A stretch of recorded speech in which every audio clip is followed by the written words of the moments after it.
আনন্দ আয়োজনে আপনাদের স্বাগত। আজকে আমি বানাবো পনির বাটার মশলা।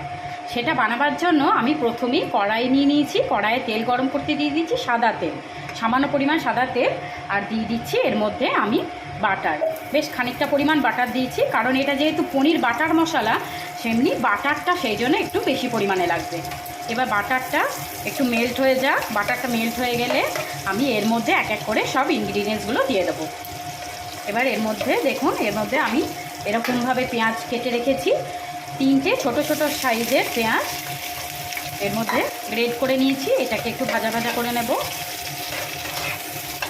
বাড়িতে আপনারা খুব সহজেই এটা বানিয়ে ফেলতে পারবেন, আর খুব কম সময়ে বানানো হয়ে যায়, খুব তাড়াতাড়ি বানাতে পারবেন এটা। দেখুন, এটা একটু ভাজা ভাজা হয়ে আসুক। দেখুন, পেঁয়াজটা একটু ভাজা ভাজা হয়ে এসছে। 3টে মাঝারি সাইজের পেঁয়াজ আমি এখানে নিয়েছি। এবার 3টে মাঝারি সাইজের টমেটো আমি এরকমভাবে গ্রেড করে নিয়ে এর মধ্যে দিয়ে দিলাম। এটাও একটু ভাজা ভাজা করে নেব। আর তার সাথে দিয়ে দেবো এরকম কয়েকটা শুকনো লঙ্কা, কারণ শুকনো লঙ্কাটা একটু বেশি পরিমাণেই লাগবে এটাতে। একটু ঝাল ঝাল হলে খেতেও ভালো লাগবে আর কালারটাও খুব ভালো আসবে। একটু ভাজা ভাজা করে নেব। এবার তার সাথে দিয়ে দেবো দেখুন কয়েকটা পরিমাণ কাজু, একটু বেশি পরিমাণে কাজুটা দিলাম। এটা গ্রেভিটাও খুব ভালো আসবে, টেস্ট হবে, খেতেও খুব টেস্টি লাগবে। আপনার রুটি লুচির সাথে খুব ভালো লাগবে খেতে। পরোটা যাই বানাবেন, কোনো গেস্ট এলে তাকে সার্ভ করতে পারবেন, খেতে খুব ভালো লাগবে। এটা একটুখানি নরম নরম হয়ে আসুক। দেখুন, এগুলো যখন পেঁয়াজগুলো লাল লাল হয়ে ভাজা ভাজা হয়ে গেছে আর টমেটোগুলো পুরো নরম নরম হয়ে গেছে, এবার আমার এটা নামিয়ে নেব। এবার নামিয়ে আমি 10 মিনিটের জন্য ঠান্ডা করব। সমস্ত উপকরণগুলো দেখুন 10 মিনিট ঠান্ডা হয়ে যাওয়ার পর একটা মিক্সচার গ্রাইন্ডারে ঢেলে নিয়েছি। এবার আমি এটা একটু ব্লেন্ড করে নেব। তার আগে আমি এর মধ্যে একটু মিশিয়ে দেবো সামান্য পরিমাণ লবণ। এবার আমি এটা গ্রাইন্ড করে নেব।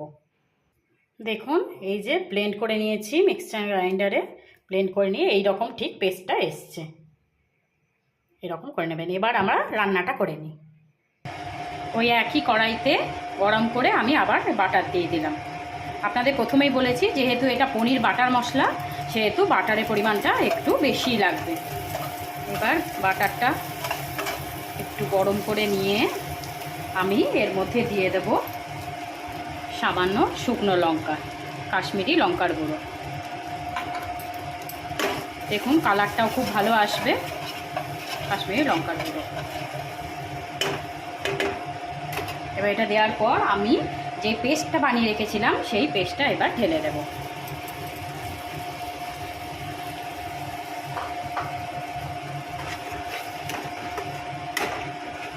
পেস্টটা নাড়াচাড়া করব।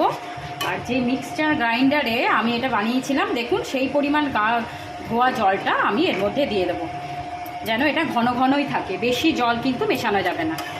ওটার গায়ে যেটুকু লেগেছিল সেইটাই আমি ধুয়ে সামান্য পরিমাণ জল দিয়েছি। এবার আমি একটু নাড়াচাড়া করে যখন দেখুন এরকম একটু ঠিক ভাব চলে আসবে, তারপরে আমি এখানে দিয়ে দেবো এবার গরম মশলার গুঁড়ো, আর দিয়ে দেব কাসুরি মেথি।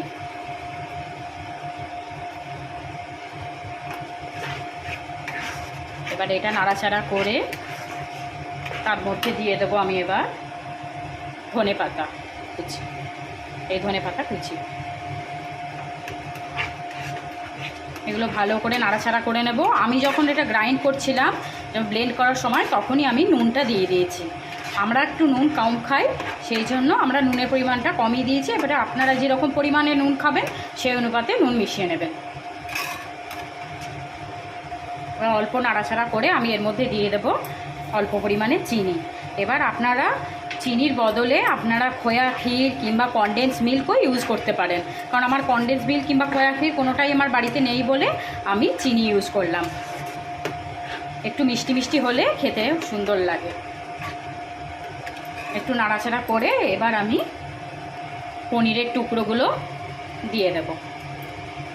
আমি এখানে 200 গ্রাম মতো পনির নিয়েছি। পনিরগুলো এরকম স্লাইস করে কেটে এর মধ্যে মিক্স করে নেব।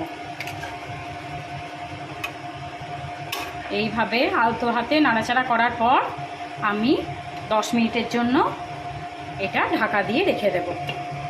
একদম লো ফ্লেমে করতে হবে এটা, হ্যাঁ, রান্নাটা।